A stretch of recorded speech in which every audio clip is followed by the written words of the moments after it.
Mr Speaker, my question is to the Minister of Economic Development. When I asked him last Thursday, will he give us a milestone date by which the wage gap with Australia will stop getting wider, when he replied, I will give that some consideration, how much longer will he need for his consideration? The Honourable Stephen Joyce.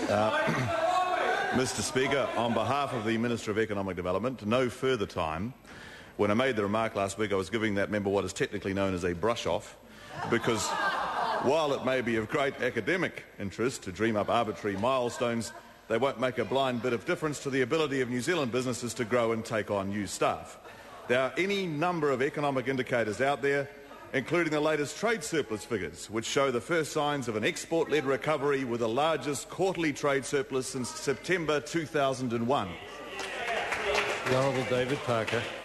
In light of the Minister of Economic Development's answer earlier today on behalf of the Prime Minister, when he was asked by Mr Goff what are the targets or milestones to achieve income parity with Australia by 2025, which his Minister of Economic Development said in his answer last week that he had, to which the Minister of Economic Development on behalf of the Prime Minister said, please ask the Minister of Economic Development. I now ask him what those targets are. The Honourable Stephen Joyce. Mr Speaker, and I can only reiterate on behalf of the Minister of Economic Development the answer to the primary question. Point of order, the Honourable Trevor Mallard.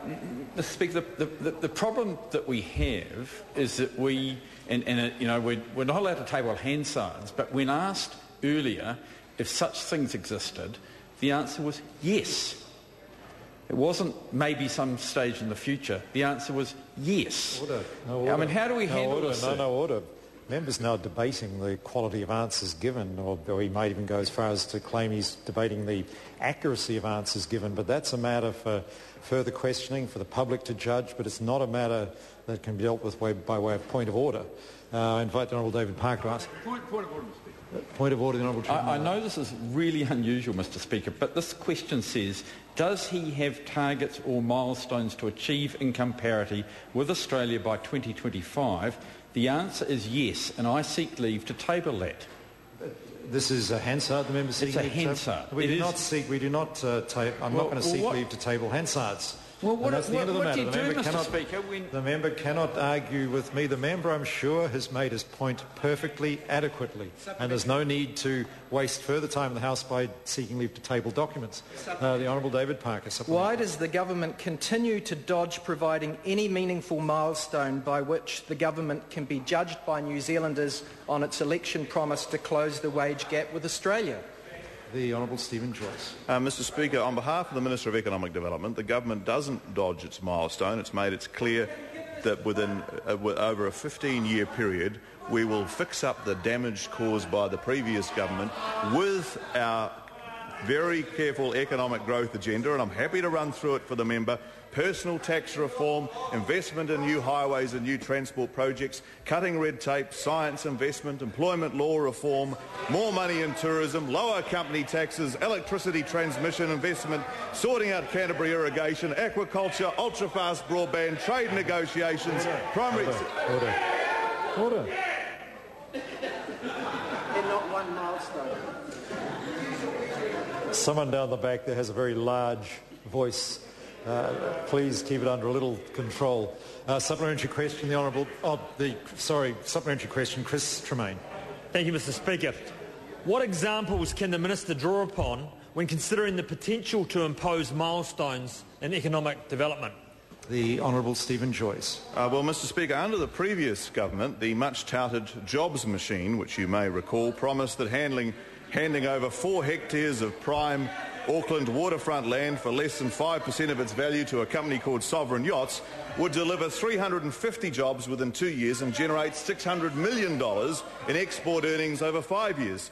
None of those milestones were met, and Sovereign Yachts was ordered into liquidation by the High Court last year. The Honourable David Cunliffe. Well, I'd raise this point of order, Mr Speaker, because we've had an ongoing discussion on exactly the same matter. You've previously ruled that it is not acceptable in this House for a minister to have the main substance of his reply based upon opposition policy and the policy actions of a previous government. Order. Now, Mr Speaker, The member will resume his seat, because the member knows full well that the Minister was not in any way commenting on opposition policy. He was reporting. He was asked what historic something to do with milestones. The Minister was reporting what he claimed to be a situation that occurred previously. That's nothing to do with the opposition's current policy. Point of order, the Honourable David Cunliffe. Mr Speaker, you have ruled it acceptable for the Minister in his primary answer to the question to admit having dodged a substantive answer earlier in response to a question on the government's targets, and sir, you are now ruling it acceptable for him to quote a random example of a previous government target. Why is it not acceptable? Look, I invite the member to resume his seat. The member has reporting responsibility for what happened under the previous government.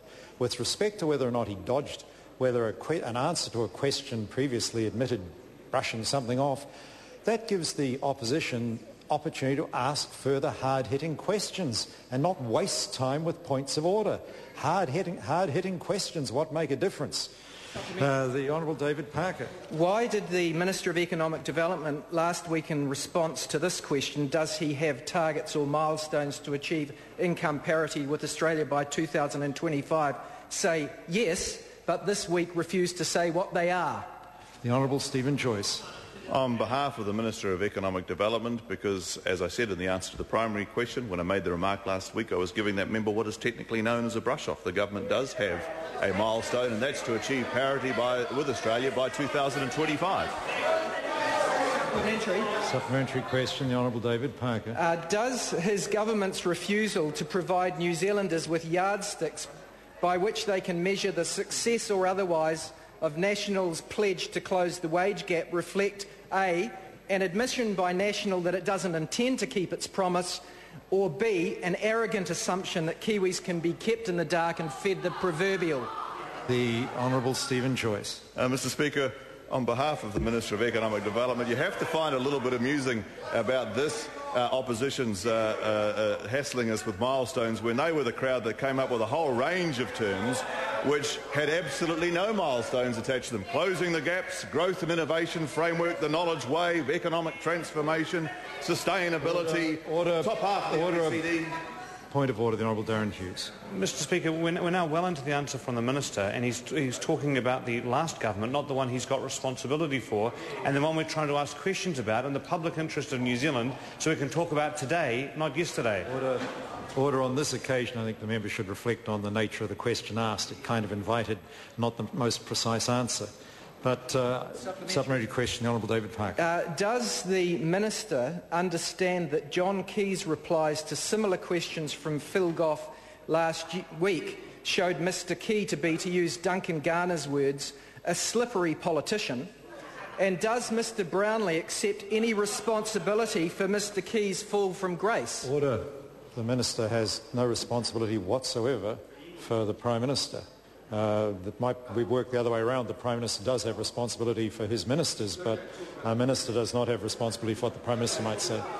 Point of order, the Honourable Trevor Mallard. Mr Speaker, I have seen that question. I heard it then, and I think what it did ask was the Prime Ministerial response to Mr Brownlee's misleading. And it's a question about whether Mr Brownlee felt responsible for the Prime Minister's response to the inaccuracies that Mr Brownlee gave to the House and to the public. Order. It's a nice try and make it come within standing orders, but it does not. The Minister does not have responsibility what the Prime Minister might think, what the Prime Minister might say. The Minister doesn't have responsibility for that. Question. Point of order, the Honourable David Cunliffe. Speaker, reflecting upon the exchange which has just occurred and seeking your guidance for future exchanges, what is the technical definition between a brush-off and contempt of the House? Order. That's not a point of order.